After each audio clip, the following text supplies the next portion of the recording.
leaving Paris, and because I spent been here since last March, so I've been here for about 9 months now, apart from a month off in Santorini. Because it's such an inspirational place, I thought I should start off this set, I guess, with a poem about Paris, which I wrote during the last week, to try and describe part of what it is meant. I rarely give money to the homeless in Paris, because I tell myself there are too many. Too many mouths to feed, too many hearts that bleed. This street is a corridor of outstretched hands. I don't have enough coins to meet demands. I'm not Adele rolling with the rich. I can't shell out dollar like after dinner tips. Yet by the next step, I'm having doubts. It's not like it would have cleared me out. Not like in the grand scheme of my fears. In the universe it stars in its tears. A coin tumbling from my fumbled grasp is really gonna make me starve. But you see, the city's a stage. Pacing back would make eyebrows raise, and in fact they don't need to snack, they're all on fucking smack and crack, spending your hard-earned money to get high, while some of us have our own drugs to buy.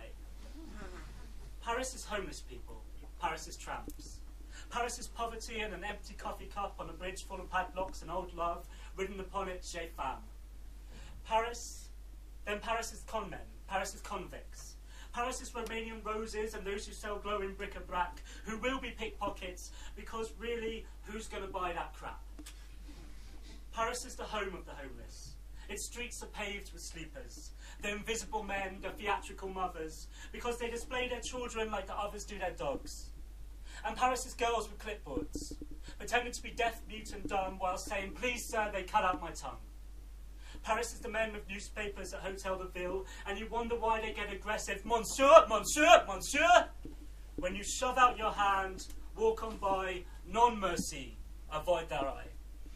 And take heed, that's my heart bleeding. Lying torn upon the floor, all Romanian roses with their thorns. Great cities have their tramps, and Paris is another mad garret, sad aerials and street lamps. Why is Paris the home of the homeless? Because Paris is beauty.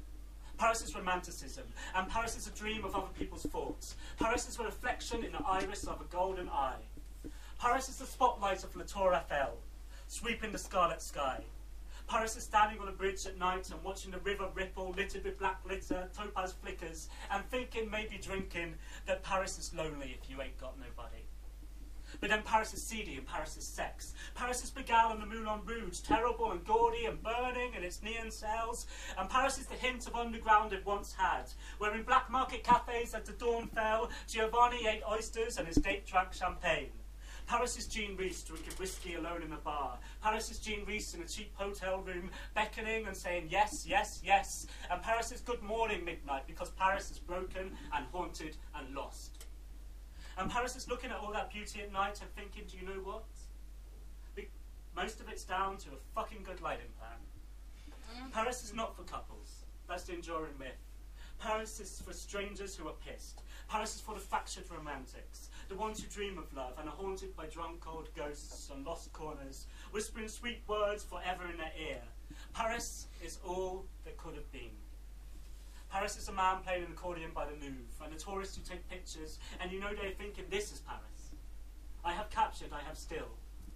Paris is orange-lit cigarettes smoked alone. Paris produced a tear like a tipped diamond once by that boy who once said to me, Je crois que je t'aime, and I never replied. Paris is a bartender who in a bar you've been going to for 9 months still pretends not to recognise you. Did you hear they cried that Zelda went mad here, that Joyce's daughter caught the fear, Beckett killed Proust with sorrow-fumed cigars, a generation lost and Hemingway shot? Did you see, they murmur, that the Connells bleed? Notre Dame des Fleurs, Genèse, our leader, here scholar, tart and thief. Look, the chorus cries at those tumbling hearts. Look at those who hide gimlet-eyed. Do you hear they whisper the song coming near, of wildflowers, of gilded youth? So I see a homeless man on the streets of Paris. He may be mad, an unheard voice, but perhaps I could spare him a coin from my hand, and in that moment that metal falls from my fingers to his Jesus-big seething palm, I am seen by the street and I exist, in strangers' eyes that flick, trip and glimpse. Last, Paris is an old lady in the dark, in her tartan coat and her grizzled grey, who lays upon the pavement by a muse of madness, formless shapes under old blankets. A tray of food, hot soup, swells of steam in the cold. And as she stumbles away, Paris continues in its quiet dream of art.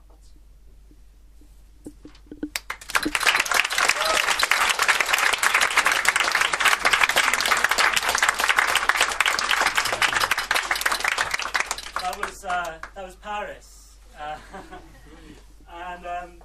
I guess apart from my hometown of Bristol, the other city that's affected me most that I've lived in has been London, which I lived in for 5 years. And when it was November the 5th here, we had a night where we had to write something about governments and politics. You know, that was supposed to be the inspiration for Guy Fawkes trying to blow up Parliament, etc.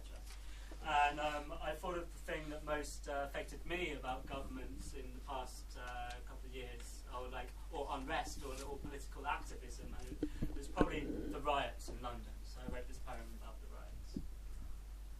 It's a year ago now since London burned. As car bombs ignited and the rioters rioted, the bottom of the sky boiled a blood red, buildings in petrol flames like Rapture's jets. It was in Tottenham it started, lashing, shrieking, blasting, spreading like Moloch from borough to borough, sparks of fury, orange golden, sirens crying, sapphire molten, and as London burned, they said, it was because the police were weak, the police were beaten, this is why it has spread.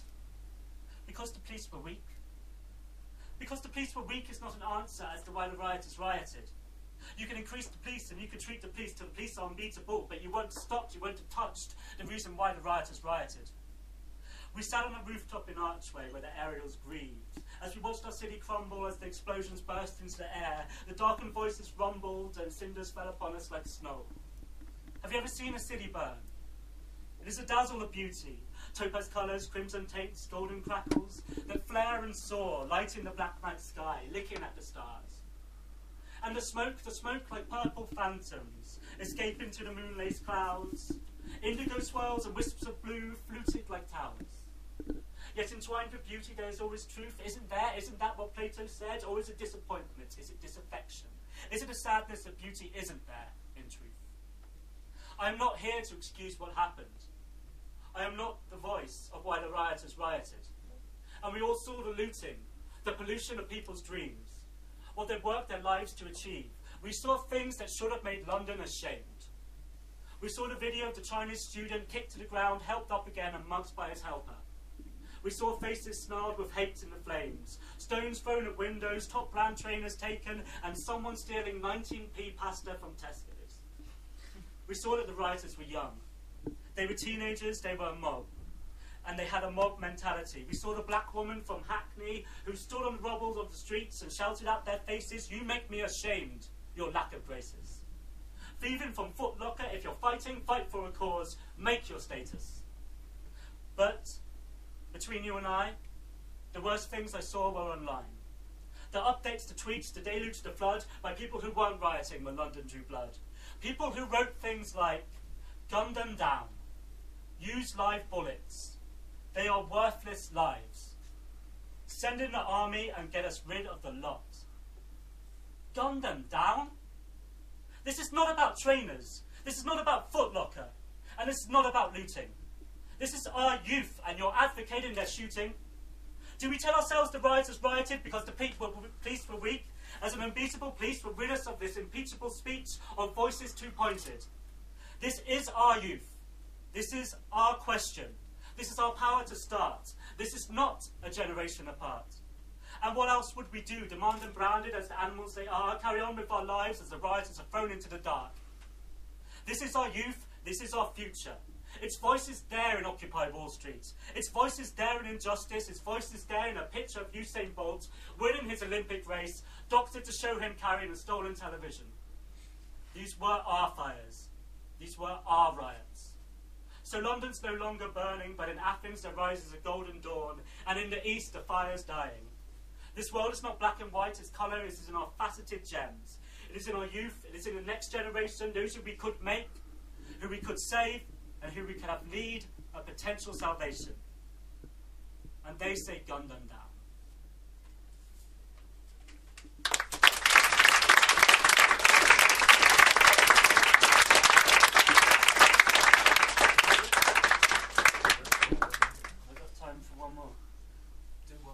Okay, this is the last one. This is shorter than those ones, and it's a bit more light-hearted as well.